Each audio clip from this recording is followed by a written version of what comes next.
When we think of memory, we think of it as a noun because we tend to say things like, my memory is very bad because I can't remember anything. But actually, memory is more like a verb than like a noun. Memory is an active system. It is a set of processes that the brain uses to store and change itself. What's up, you guys? Aditi. Welcome back to our channel.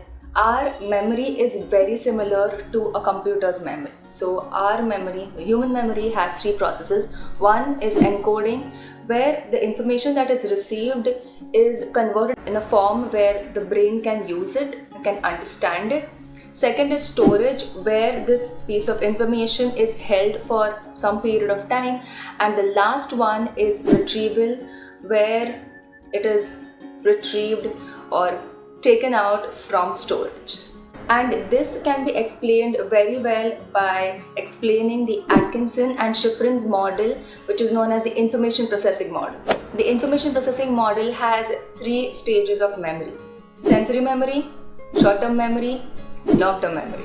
Let's say short-term memory. So first stage of memory is sensory memory, where the information from our surroundings, like the stimuli, they enter into our nervous system through sensory systems. So whatever we see through our eyes, whatever we hear, whatever we touch, whatever we taste, all of this. And the sensory memory is encoded as neural messages in the nervous system. Next we'll talk about are the two kinds of sensory memory. The first we'll talk about is iconic memory. Icon is a Greek word for images. So basically any visual stimuli around us that you see is how visual sensory memory or iconic memory work. To understand iconic memory, let's do this little exercise.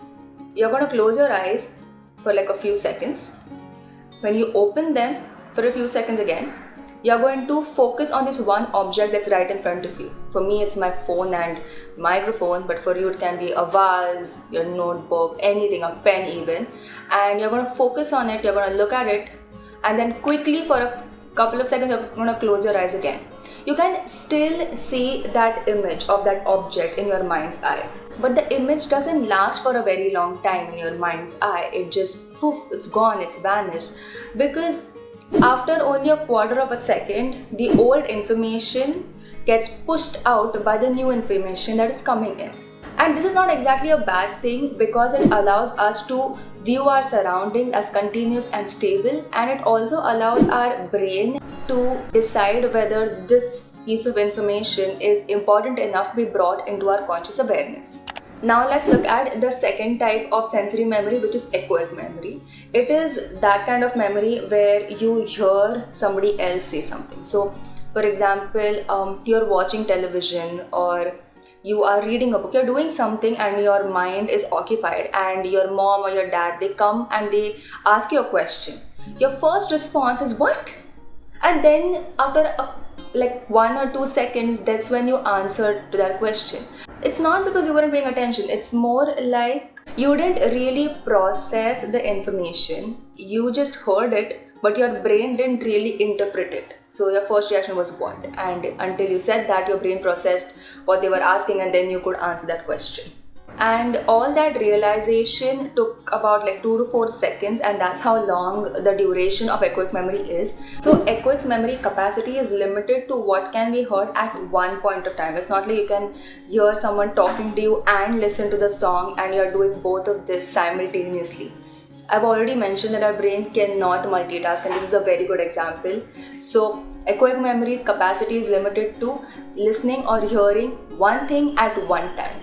Now, the capacity of echoic memory is smaller than iconic memory, but it lasts a little longer, like 2 to 4 seconds, as compared to the iconic memory, which was just a quarter of a second.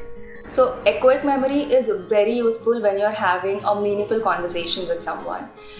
Echoic memory works in such a way that when someone is talking to you, echoic memory can actually take in the information and it will interpret the meaning of that phrase. And just like iconic memory, echoic memory also allows our brain to decide if the information is important enough to be brought into our conscious awareness.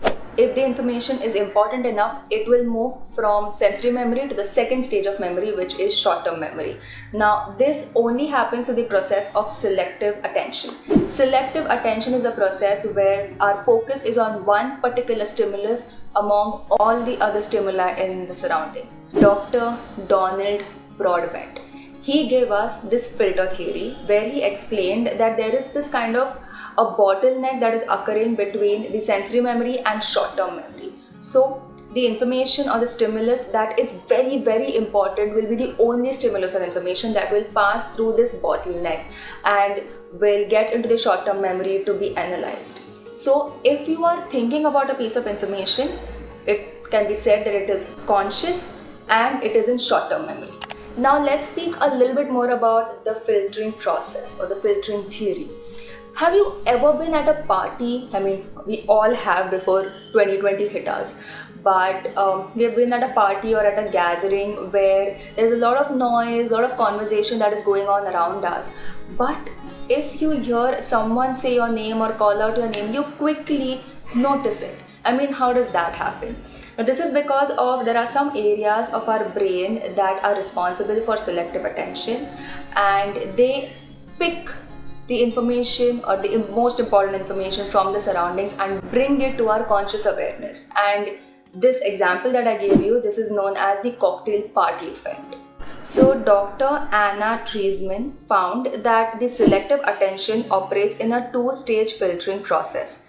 In the first stage, the incoming stimuli in the sensory memory are filtered on the basis of simple physical characteristics. So there is only a lessening of the signal strength of unselected stimuli in comparison to the selected stimulus. In the second stage, only the stimuli that meets a certain threshold of importance are processed. Since the unselected stimulus is still present, something that is subjectively important, like one's own name, is plucked out of the incoming stimuli and it is brought into our conscious awareness. The only time that this attention filter is not working at its peak is when we are asleep and we are in the stage 4 deep sleep. Okay, and even then it is actually functioning. Now, when you are consciously, continuously thinking about something, we know that it is in our conscious awareness, it is in a short-term memory. But what happens when you stop thinking about it? That memory just goes poof. It decays, it vanishes. Research shows that short-term memory lasts from about 12 to 30 seconds without rehearsal.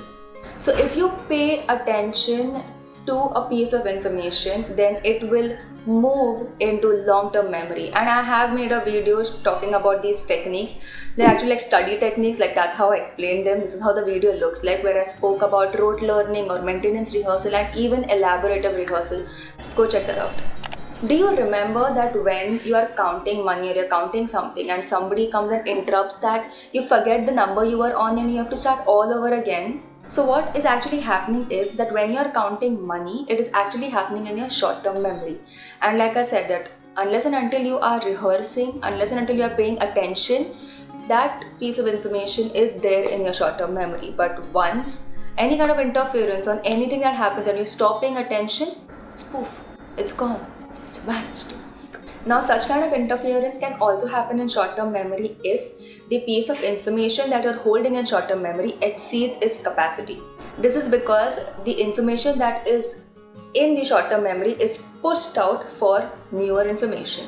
And this was kind of explained by George Miller and his experiment called as the digit span test. So George Miller wanted to find out like how much pieces of information can be held at one given point of time in our short-term memory. So he came up with this memory test called as the digit span test, where he would read out series of numbers to his subjects and they'd have to recall these numbers in exact order.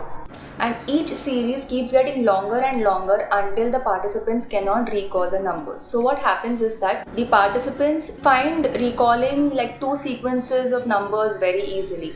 But then as they have to recall like 5 digits span or the 7 digits, it becomes really hard for them and they start making mistakes. And very few people can actually even recall the 9 digit span without making any mistakes. So this is how George Miller came to this conclusion that 7 bits or pieces of information can be held at one given point of time in our short-term memory, plus or minus 2. And if the word is longer, if it is an unfamiliar word, or if it is a similar sounding word, then this capacity kind of shortens to about 4 bits or pieces of information. And hence I had spoken about chunking. Now, chunking is the best way to hold more pieces of information in your short-term memory. So what we'll do is we'll chunk similar pieces of information together to remember more pieces of information in your short-term memory. Another way to look at short-term memory is working memory, because short-term memory is not like a place, like a box where you just put things or it holds things together. It is actually an active system where it processes the information that it contains at one given point of time.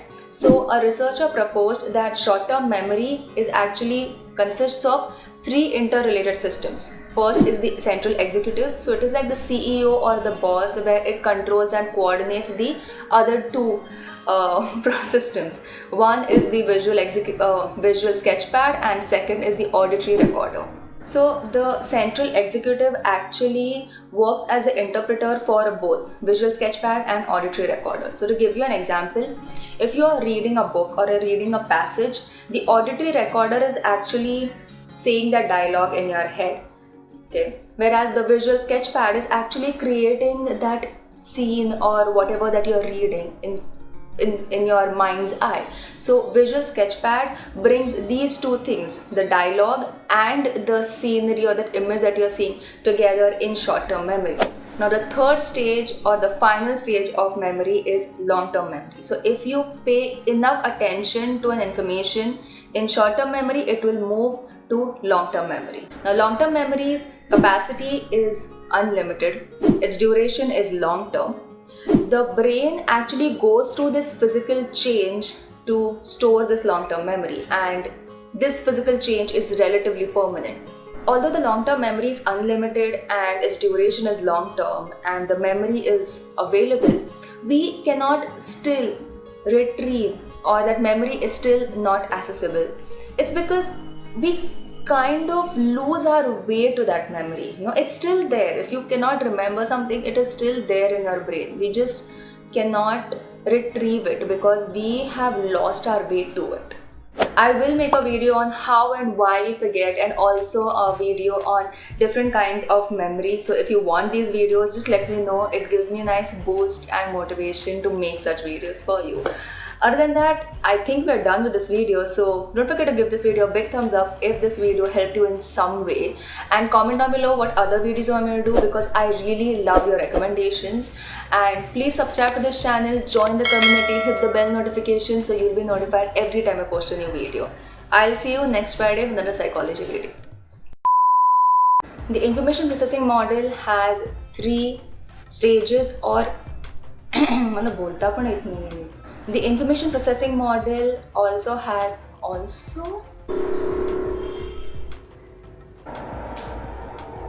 somebody give me an effing award for this.